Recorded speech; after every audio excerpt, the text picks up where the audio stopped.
네, 오늘 여러분들과 함께 이 베드로전서 2장 말씀을 가지고요. 코로나 바이러스 코비드-19 생존 전략이라는 제목으로 하나님 말씀 함께 나누도록 하겠습니다. 2015년 10월에 개봉한 영화 있습니다. 마션이라는 영화인데 혹시 여러분 봤어요? 네, 그 화성인을 뜻하는 마션 이런 영어 단어를 그대로 영화 제목으로 삼았는데 이 영화의 주인공인 마크 와튼이라는 사람이 있어요. 이 사람이 화성 탐사를 하다가 갑자기 들이닥친 폭풍 때문에 동료들하고 떨어졌는데 이 떨어지면서 충격을 받으면서 이 파편이 인체의 생존 센서에 딱 박힙니다. 그래서 주변인들이 생존 신호가 시그널이 들어오지 않으니까 이제 죽은 줄로 판단을 하고 그를 구조하지 않고 지구로 돌아오게 되죠. 근데 알고 봤더니 죽은 게 아니라 그 기계가 고장 난 거지. 목숨은 살아 있었던 거예요. 다행히 그 우주복 그 기압을 딱 누르는 그 위치에 파편이 박혀서 본인 목숨도 살고, 그래서 그때부터 화성에서 살아남는, 그리고 마지막에는 지구로 돌아오는 한 사람의 이야기를 그린 영화입니다. 혹시 안 본 친구들 있으면 꼭 보면 좋을 것 같아요. 참 좋은 내용의 영화인데 뭐 여러 가지 생존 전략을 세웁니다. 어떻게 살아남을까 하다가 이 사람이 식물학자였거든요. 그래서 화성에 과연 식물이 재배할 수 있을까 그런 거 연구하기 위해서 간 건데 그 탐사선 안에다가 비닐을 막 뒤집어 씌우고 수증기를 발생시켜 가지고 따뜻하게 만든 다음에 인분하고 흙을 막 섞어 가지고 흙을 만들어 놓고요. 거기에 이제 감자를 심기 시작해요. 실제로 뭐 영화를 보면은 정말 신기하게 거기서 살아남는 일들이 생깁니다. 막 주변을 그 돌아다니다가 오래전에 한참 전에 왔었던 뭐 기계도 찾아서 신호도 보내고 나사랑 이제 연락이 돼가지고 해킹 코드 입력해서 서로 의사소통도 하고 참 좋은 일들이 일어납니다. 그래서 마치 정말 그가 순탄하게 지구로 돌아오는 것 싶었는데 큰 위기가 불어닥치고 여러 가지 어려움을 겪습니다. 우여곡절 끝에 드디어 이 마크 와트니가 다시 지구에 돌아와요. 안전하게 지구에 도착해서 그가 살아남고 후에 이제 나사에서 우주인 양성을 하는 그 학교의 교수로 재직하는데, 그가 첫 수업을 하는 장면이 이 영화의 엔딩 장면이에요. 첫 수업을 하는 장면이 엔딩으로 딱 나오는데 학생들이 다 모인 자리에서 웃으면서 이런 얘기를 합니다. 당신들이 나한테 무슨 말을 할 건지, 무슨 질문을 할 건지 난 알고 있다. 무슨 얘기를 할 건지 알고 있다. 먼저 내가 얘기하겠다. 가장 많이 받는 질문. 화성에 혼자 남겨졌을 때 죽을 거라고 생각했느냐? 솔직하게 그렇다라고 얘기를 합니다. 그 다음 질문, 그러면 어떻게 살아남았느냐? 나는 내가 반드시 살아남을 거라고 믿었다. 그 믿음 때문에 살아남았다라고 고백을 합니다.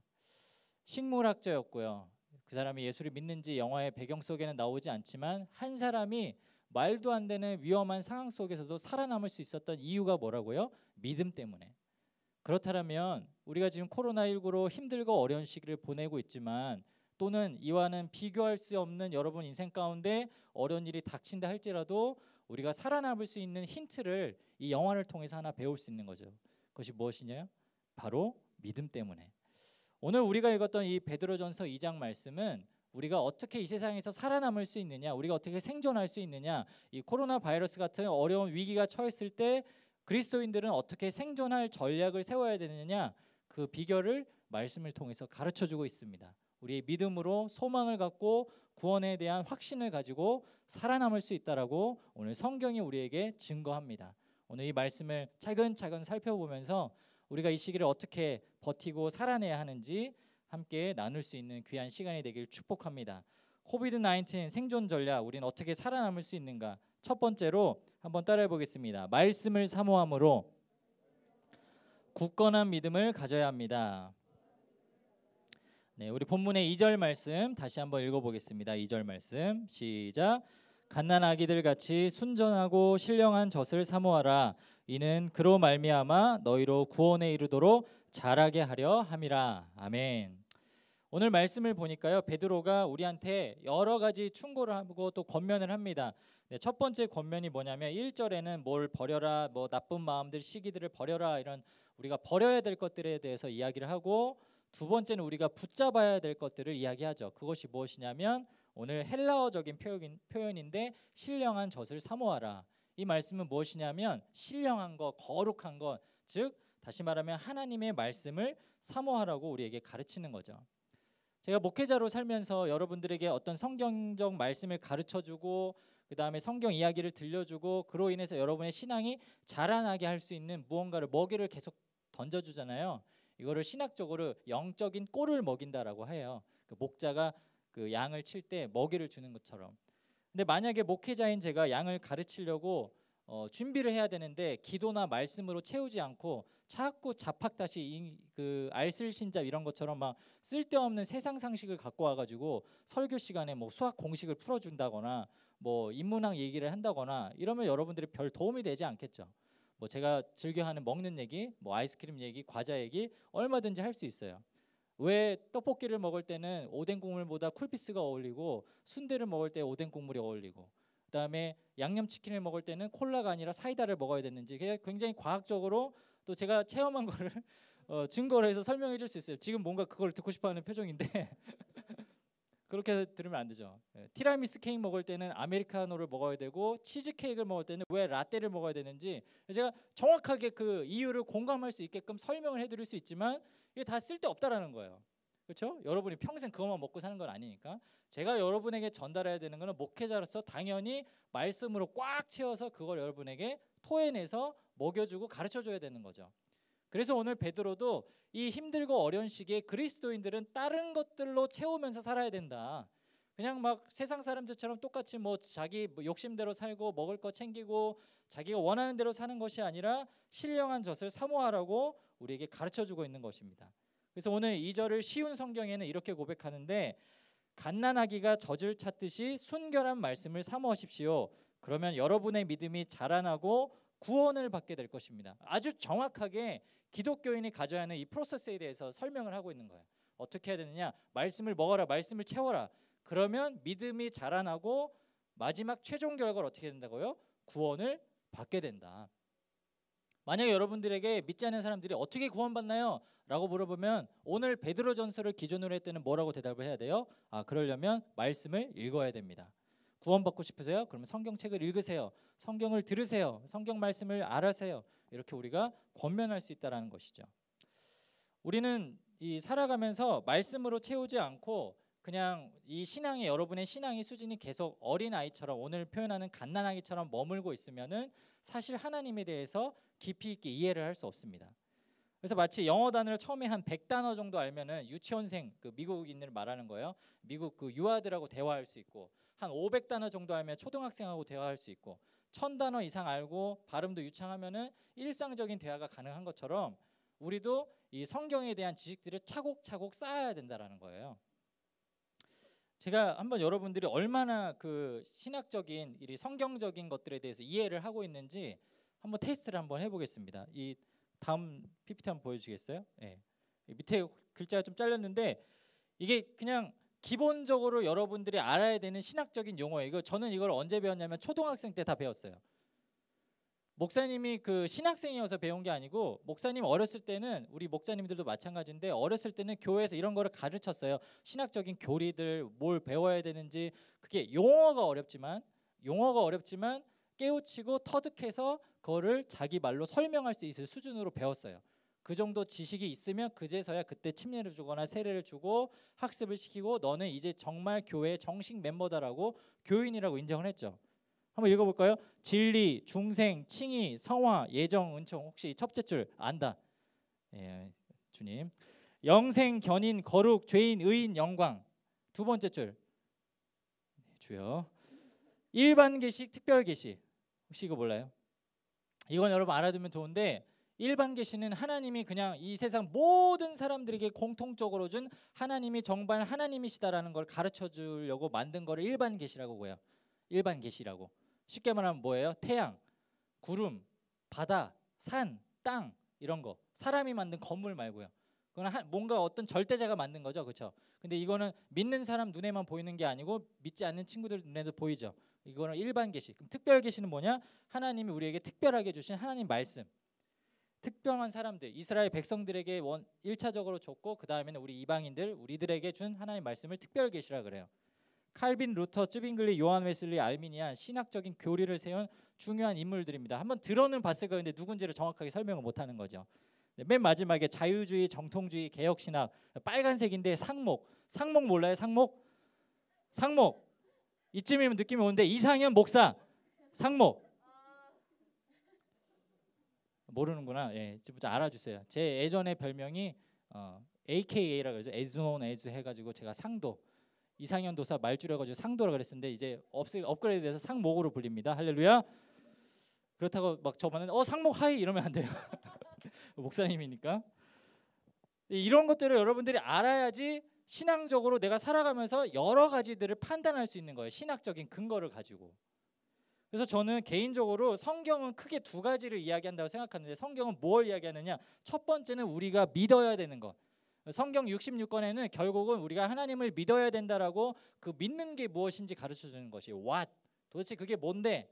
그 다음에 두 번째 또 다른 큰 기둥은 그러면 믿는 사람이 어떻게 살아가야 되는지 사람들의 스토리들을 이야기들을 통해서 또 오늘 베드로전서나 서신서에 난 어떤 그런 권면들을 통해서 우리가 어떻게 살아가야 하는지 how에 대해서 가르쳐 주죠. 그래서 작년에 목사님이 목사 안수를 준비하면서 8가지 신학 주제를 가지고 소논문을 썼는데 우리 그 침례교가 이렇게 목사 안수 받기 힘듭니다. 논문을 8개나 써야 돼요. 그래도 침례교 목사님 되세요? 자, 그 중에 하나가 모세오경 기독교 윤리 파트였는데 모세오경에 나타난 기독교 윤리에 대해서 말하시오. 다른 어디가 아니라 모세오경에 나타난 기독교 윤리를 설명하시오. 이게 제 논문 주제였어요. 그래서 한 30페이지 정도를 써가지고 제출을 했어요. 근데 제가 논문의 서론에 이런 말을 썼습니다. 여러분 잘 들어보세요. 제가 논문의 서론에 뭐라고 썼냐면 성경은 크게 보면 기독교 교리와 기독교 윤리로 나눌 수 있다. 기독교 교리는 우리가 하나님의 자녀가 되기 위해 믿어야 할 진리를 의미한다면 기독교 윤리는 하나님을 믿는 자녀들이 어떻게 살아가야 하는지에 대한 강령으로 이해할 수 있다. 이야, 어디 책에 나오는 말 같지 않아요? 그죠? 이걸 내가 썼어. 할렐루야. 예, 주님이 살아계십니다. 여러분 미안해요. 제 자랑해서. 무엇을 얘기하고 싶냐면 저는 생각보다 여러분 교회를 다니면서 신앙생활을 하면서 고등학생 정도 되면은 내가 무엇을 믿는지 정확하게 여러분이 아는 게 굉장히 중요합니다. 그게 되게 중요해요. 여러분 살아가다 보면은 수없이 많은 것도 여러분이 판단하고 결정해야 될 때가 오거든요. 한번 연애에 대한 예를 들면 여러분이 나중에 연애를 할 거 아니에요. 대학교 가면은 지금 막 쭈구리 같은 내 얼굴이지만 이제 대학교 가면은 막 삐삐삐삐삐삐삐 막 이렇게 막 삐삐 해가지고 막 할렐루야 막 이렇게 막 그 새창조 그죠? 돼가지고 막 학교 가면은 막 연애하고 막 그런 막 있잖아요, 그죠? 지금 내가 막 이렇게 나와 있지만 막 하고 막 이렇게 해가지고 남자친구들 막 그렇죠? 막 그런 희망들이 있잖아요. 내가 대학만 가봐라 내가 연애했어요. 연애했는데 막 주변에 보니까 세상 막 커플들은 뭐 100일 됐다고 100일 여행 가고 막 하룻밤 자고 막 그런 일들을 막 해. 근데 나는 계속 배운 게 기독교인들은 혼전 순결을 지켜야 돼. 엄마 아빠가 뭐 거룩하게 살라 그랬어. 이런 것들이 그냥 문장으로만 아는 게 아니라 왜 그렇게 살아야 되는지 여러분이 스스로 판단할 수 있어야 될 거 아니에요. 그래야지 상대방을 설득을 하지. 그런 걸 어떻게 해야 되느냐? 여러분이 정확하게 기독교 교리를 완전히 몸속에 깨우치고 살아야 그렇게 여러분들이 이겨낼 수 있는 거예요. 언제나 한번 구글해 보니까 아주 쓸데없는 질문이 있더라고요. 한번 넘겨보세요. 여러분이 무엇을 믿는가에 대한 중요한 질문들, 믿지 않는 사람들이 질문한 거예요. 살인자도 예수 믿으면 천국 가나요? 신천지 신자도 회개하고 교회 다니면 구원받나요? 주일 예배 빠지면 벌 받나요? 집에서 예배 드려도 되나요? 이순신 장군은 구원받았을까요? 자살해도 천국 갈 수 있나요? 여러분 이 질문에 정확하게 대답할 수 있어요? 예, 아니요 말고 왜 예인지 왜 아니오인지 정확하게 성경을 근거로 해서 설명할 수 있을 만한 능력이 있냐고요.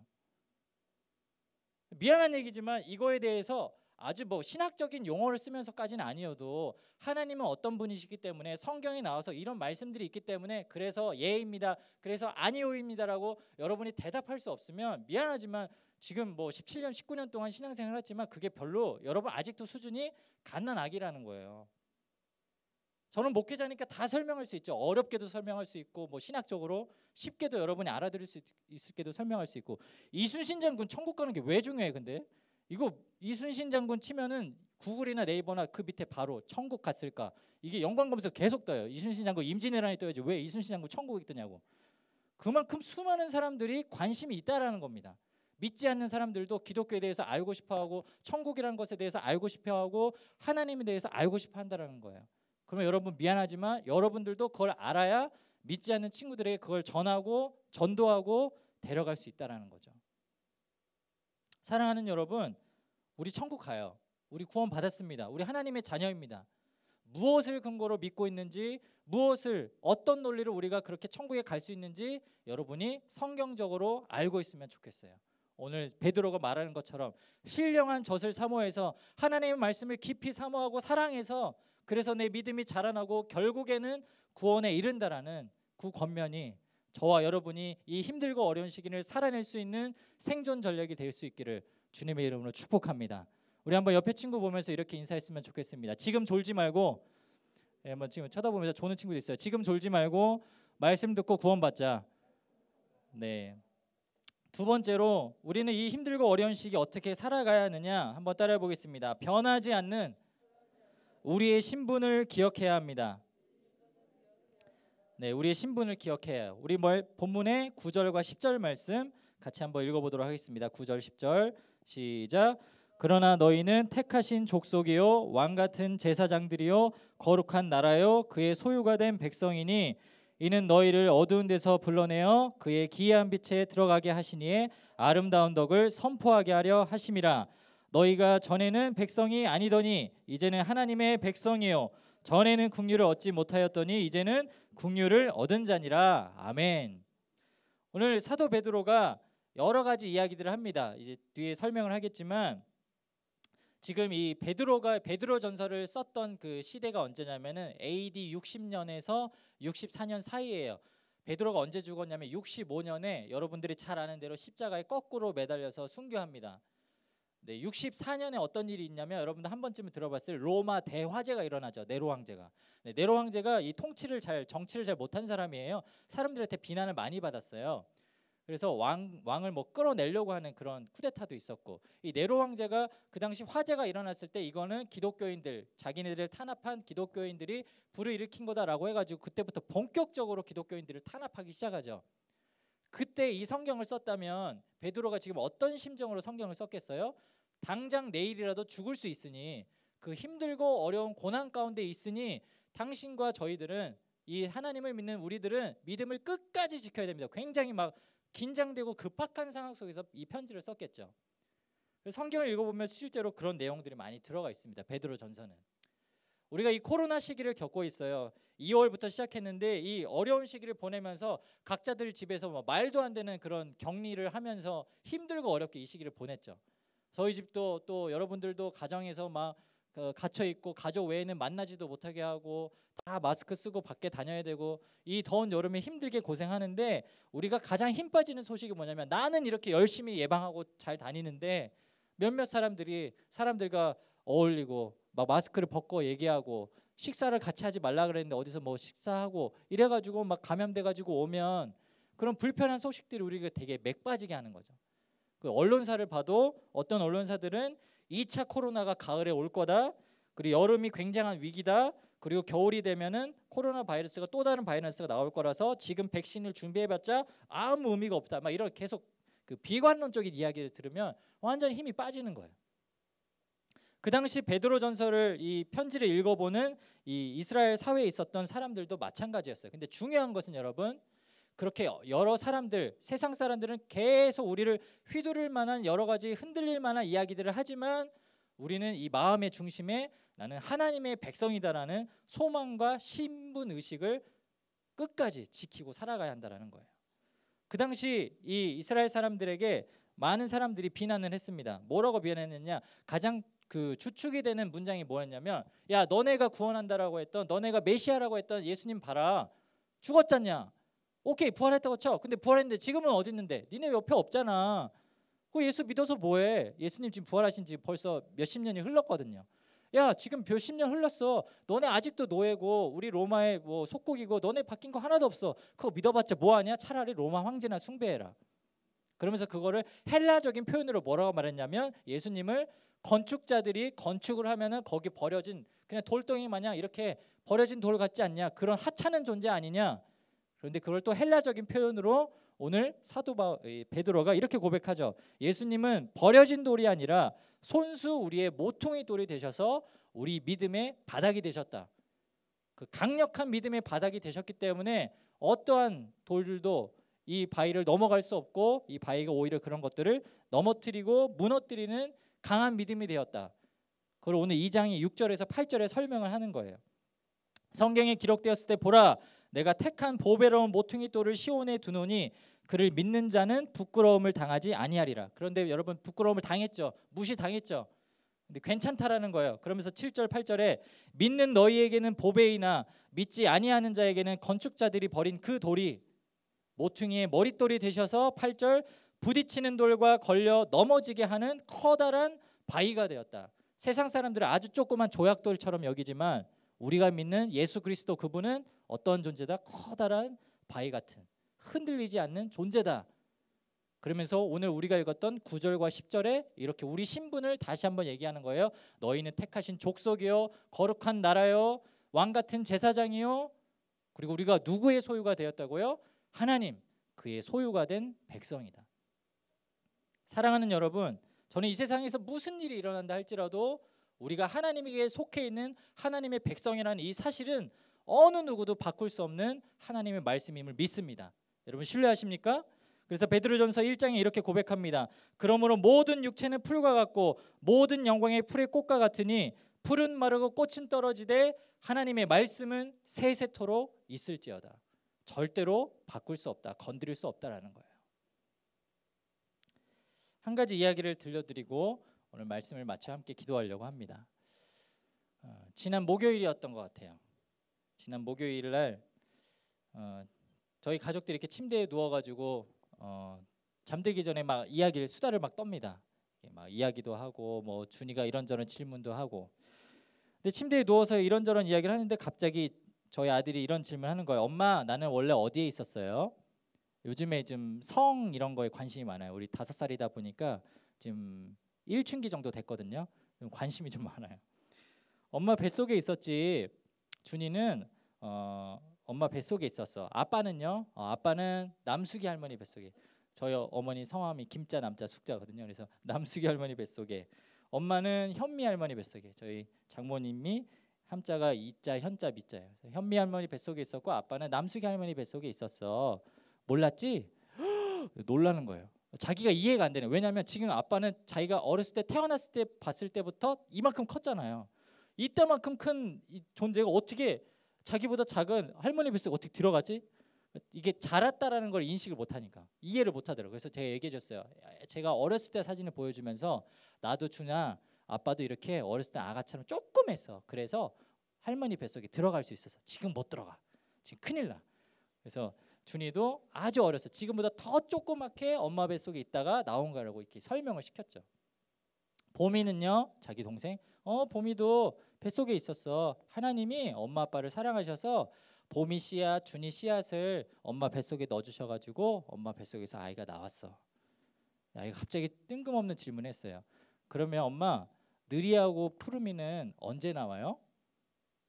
느리하고 푸르미는 언제 나와요? 물어보는 거예요. 무슨 일이냐면 저희 가정이 2017년에 쌍둥이를 임신한 적이 있어요. 저희 아내가. 그래서 처음에는 한 아이인 줄 알고 그때 임신을 확인하고 나서는 태명을 푸름이라고 지었어요. 푸름, 푸르게 살아라. 나중에 한두 주 뒤에 또 병원에 갔더니 아기집이 하나가 더 있다는 거예요. 쌍둥이란 걸 알게 됐죠. 그래서 그 두 번째 발견한 친구를 늘이라고 이름을 지어서 늘 푸름이라고 지었는데 2017년 10월에 그 소식을 들었고 10월 마지막 주에 제가 학교 다닐 때인데 블레싱 막 축제도 있었고 좀 집을 잘 돌보지 못했던 것 같아요. 제가 아내를 많이 돌보지 못해서 아이가 그때 이제 3살 때니까 가장 힘들 때인데 아이가 유산이 됐습니다. 그 소식을 듣고 이제 제가 산부인과에 가서 아내를 만나고 같이 끌어안고 울고 차에 태워서 집으로 돌아오는데 본인 막 엉엉 우는 거예요. 자기 뱃속에 아직도 아이가 있는데 죽었다고 하니까 다시 여보 다시 병원 한 번만 가면 안 돼? 다시 가면 안 돼? 왜? 했더니 다시 한번 초음파 찍어볼래? 심장 소리 들릴 것 같아 여보. 움직이는 것 같아. 자꾸 이게 너무 힘드니까 그런 고백하더라고요. 근데 제가 차 안에서 생명이 죽었다는 것을 남자니까 이제 인식을 하겠는데 뭐라고 어떻게 위로를 해줘야 될지 모르겠는 거예요. 그래서 그냥 손만 잡고 엉엉 울면서 집에 돌아왔던 기억이 납니다. 그날 저녁에 차에서 데리고 나와서 집에서 좀 있다가 집에 누웠는데 아내가 갑자기 그런 질문을 하는 거예요. 근데 여보, 느리하고 푸르미는 내 뱃속에서 죽었는데 그럼 천국에 가? 천국에 가? 이순신 장군이 천국 가는 거는 제가 얼마든지 편하게 대답할 수 있는데 내 자녀가 뱃속에서 죽었는데 그 영혼이 천국에 갔다는 거를 내가 신학적으로 뭐라고 설명을 잘 못하겠는 거예요. 그냥 대답만 했어요. 죄 없는 존재이기 때문에 하나님 나라로 다시 돌아갔을 거야. 느리하고 푸름이 천국에 있을 거야. 저보고 배에 손을 얹고 기도를 해달라고 하더라고요. 그래서 저희 손을 얹고 아내의 배에 손을 얹고 기도를 했습니다. 하나님이 보내주신 귀한 아이들이었는데 제가 잘 돕지 못해서 아이를 이렇게 힘들게 하고 또 목숨을 잃게 해서 너무 안타깝습니다. 느리하고 푸름이 하나님이 지켜주시고 하나님이 처음 보내주셨던 하나님 나라에 보내실 줄 믿습니다. 나중에 저희 가족 모두가 천국에 가면 우리 느리하고 푸름이 다시 만날 수 있도록 하나님이 그 나라에서 잘 지켜주세요. 그 기도를 하는데 저하고 아내하고 엄청 울었어요. 펑펑. 다음 날 병원에 가서 이제 유산해서 이제 계류 유산 수술을 하는데 가는 동안에 찬송가가 듣고 싶다 그래가지고 제가 이렇게 CTS 채널을 틀었는데 우연찮게 이 찬양이 나왔습니다. 1902년에 번역돼서 우리나라에 소개되어졌고 거의 200년 가까이 불려지는 동안 단 한 번도 가사가 많이 바뀌지 않은 찬송으로 유명합니다. 이 찬송가의 3절의 가사에 보면 이런 말이 있어요. 나의 갈 길 다가도록 예수 인도하시니 그의 사랑이 어찌 큰지 말로 할 수 없으다. 성령 감화 받은 영혼 하늘나라 갈 때에 영영 부를 나의 찬송 예수 인도하셨네. 수술을 받는 동안에도 타서 가는 동안에도 계속해서 이 찬송을 불렀습니다. 그래서 하나님이 보내주셨던 그 두 아이 지금 하나님께서 천국으로 데려가셨구나. 사랑하는 여러분, 제가 무엇 때문에 두 아이를 잃은 슬픔을 제가 여러분한테 이렇게 담담하게 고백할 수 있을까요? 제가 무엇을 믿는지 정확하게 저는 알고 있기 때문이에요. 그리고 제가 하나님 나라의 소유된 백성이라는 확신이 있기 때문이에요. 아이가 지난밤에 갑자기 그런 질문을 해서 저희 부부는 너무 놀라서 또 아내는 생각이 나서 슬픔의 눈물을 흘리기도 했지만 금방 그칠 수 있었던 이유, 언젠가 천국에서 만날 거야. 우리는 하나님의 소유된 백성이야. 그 믿음만 있으면 힘들고 어려운 시기 이겨낼 수 있습니다. 코로나 바이러스가 아니라 그보다 힘들고 어려운 위기와 상황이 여러분에게 닥친다 할지라도 우리는 하나님의 택하신 족속이요 왕 같은 제사장이요 그의 거룩한 나라요 그의 소유된 백성이라는 이 사실, 이 신분은 절대 바뀔 수 없습니다. 이 믿음 여러분 마음 가운데, 여러분 삶 가운데 평생 간직하면서 살아감으로 말미암아 마지막 때에 하나님 나라에서 다시 만날 수 있는 저와 여러분 될 수 있기를 주님의 이름으로 축복합니다. 우리 함께 기도하겠습니다.